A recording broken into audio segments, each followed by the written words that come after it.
Well, I finally done it. I got myself a new kind of project. I got myself a house. And with the new house comes the need for internet.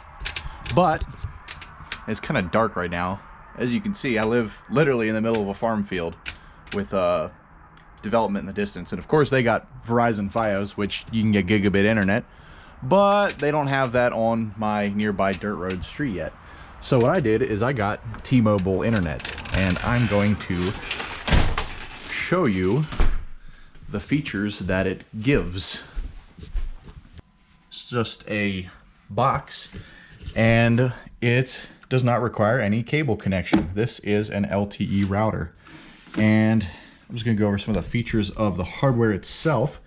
It does plug into the wall, obviously, but it also has a backup battery. So if I unplug this, it will actually continue to run for a couple hours after being disconnected. So if you have a power outage, everything will stay connected, which is good. I haven't tested how long it lasts, but some of the reviews I've seen online, anywhere from 2 hours all the way up to like 6 or 7 hours, I guess, depending on how much you use it. Now, the speeds are pretty good. I'm getting about 60 megabits download on average when speeds are good. And uploads are usually a little faster. They peak out about 60 megabits as well. But I'd say on average, the download speeds are closer to like 40 megabits. But I've seen them drop down to as low as 10 megabits sometimes. And I don't know if that has to do with the network demand or if it's how much stuff is on my network, or a combination of the two, or if they're throttling me because I'm streaming a lot of stuff and downloading a lot of stuff. So the speeds can vary depending on time of day and stuff like that. I haven't quite figured out like a pattern yet, but it does vary, but it hasn't been unbearably slow. There's been a couple times where it stopped working altogether, and I think I know what happened. Because we tried setting up a subnet, which I'm going to explain why in a second. But to reset it, I just turn it off, let all the lights turn off, turn it back on, and it started right back up. So not the end of the world. It's only happened a couple times over the past month or so. So it's not a huge deal breaker, but it is a little inconvenient sometimes. So now some of the other drawbacks, and this isn't probably not a huge drawback for the average person in a rural community, but I'm pretty tech inclined, and I need a lot of devices. And this router will only allow you to connect up to 10 devices on the 2.4 gigahertz band, as well as the 5 gigahertz band, for a total of 20 wireless devices. However, I have not found a limit on wired devices. So what I've done here is I've actually connected my friend Mike's router, which you may have seen him on my other channel. He's now rooming with me for a few months while he finds a house of his own. We've set this up in an access point mode, and this particular router can actually broadcast 3 different networks, SSIDs, which is cool. So I have my network for all my stuff.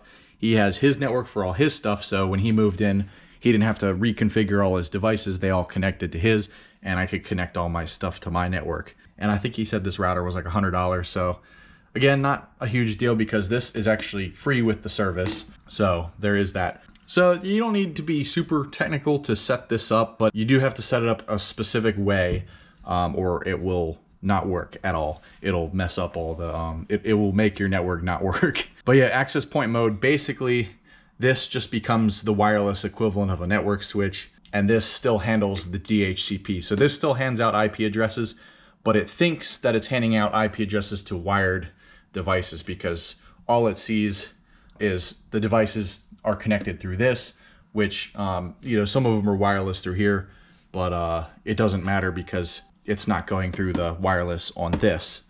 So we have this hooked up. We have a network switch here, which is connecting some of the peripherals here. I have a Sonos bar. I'm gonna hook up this Apple TV and this Amazon box.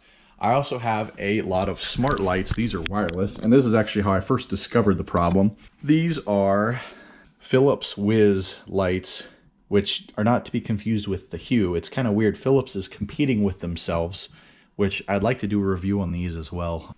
I know this is more of a car channel, but this is kind of neat stuff. So these lights are tunable, so you can actually change the color temperature. And I don't know how well it's going to show up on camera here. And oh, there it goes. Okay. But these bulbs are customizable, so you can change the colors on them. Now these are like a vintage style bulb, so these don't change, but they are also smart bulbs. These are all smart bulbs. So you can imagine, I have a lot of these bulbs through the house. That 20 device limit filled up very quickly.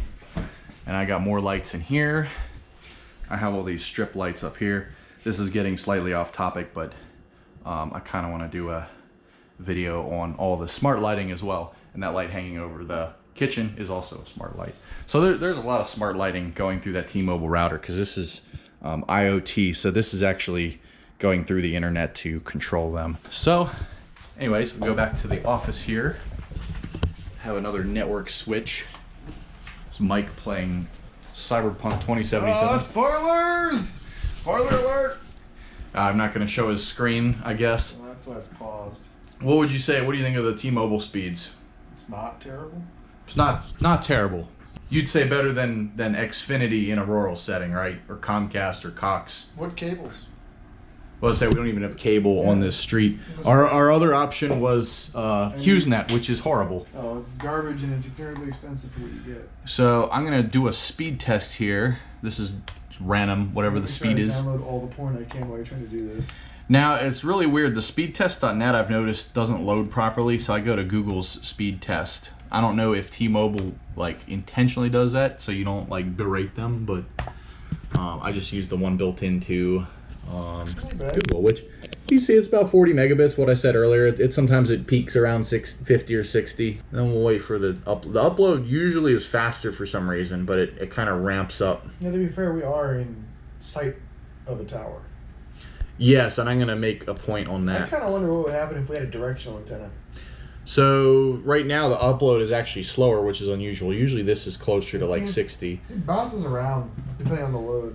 So latency 30 milliseconds. It's been lower, but there tends to be a lot more latency than a wired connection though. So if you do a lot of stuff that requires fast response time, if you're really into gaming, this might be a deal breaker, but I've seen a few gamers review it with minimal complaints. So it might be the internet for you if you live in a rural area. If you don't have that many options, it's going to be a lot better than the latency of satellite internet. I can tell you that much. At my parents' house, they have FiOS, and the latency can be as low as like 5 milliseconds, which is pretty good compared to this.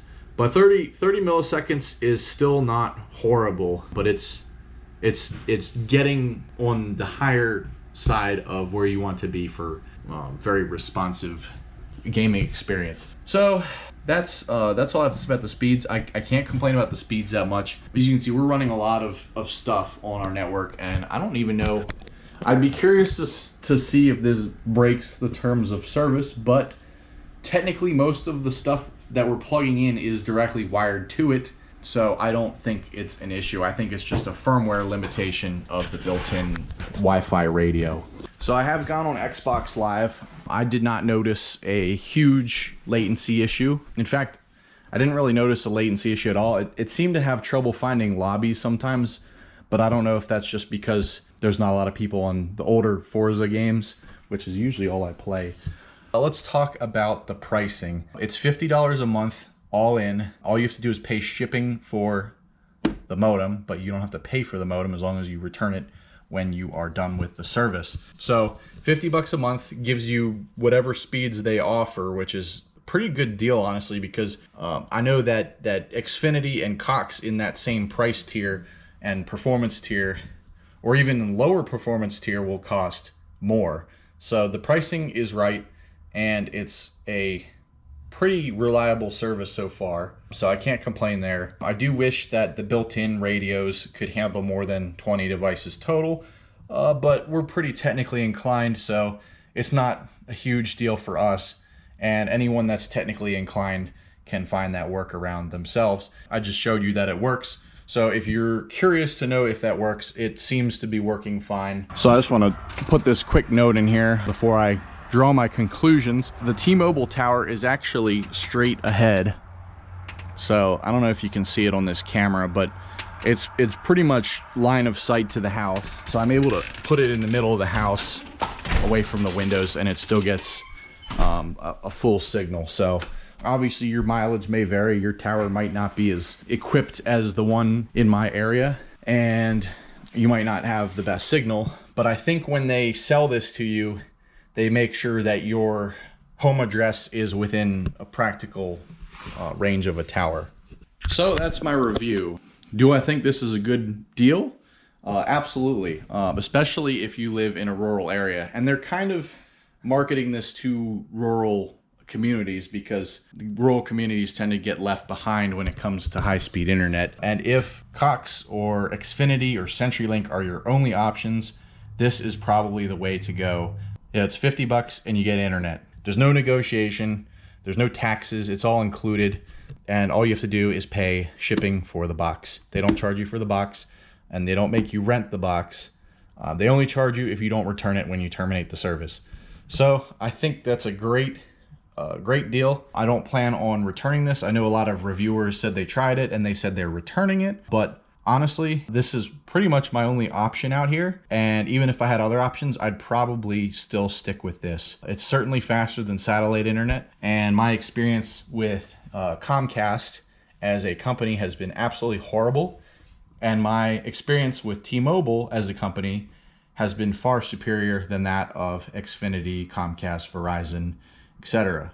T-Mobile has outstanding tech support and customer support compared to other internet and phone service providers. I know phone companies in general just don't really care about their existing customers. They're just trying to get new customers. Whenever I've had to reach out to T-Mobile, they're usually very quick to respond. So that is also one of the reasons I did not go with a cable provider, even if I could get cable out here. So anyways, that's the video. Thank you for watching. I should have more car-related content up soon. As you can see, still packing, doing some remodeling. I still have to paint this. There was actually a shelf here, and it wasn't attached. They were like, oh, these are built-in shelves, you know, the listing or whatever, but they were not built in. They were just placed here, and they did a terrible job on there wasn't even molding. So I moved it over there. I actually mounted it to the wall. I had to move the doorbell up. I kind of want to do a house tour, even though I'm a smaller channel, but it's a very cool house. It's very cozy. It's in the middle of a farm field. So anyways, that's my review. New content coming soon, I promise. Catch you later.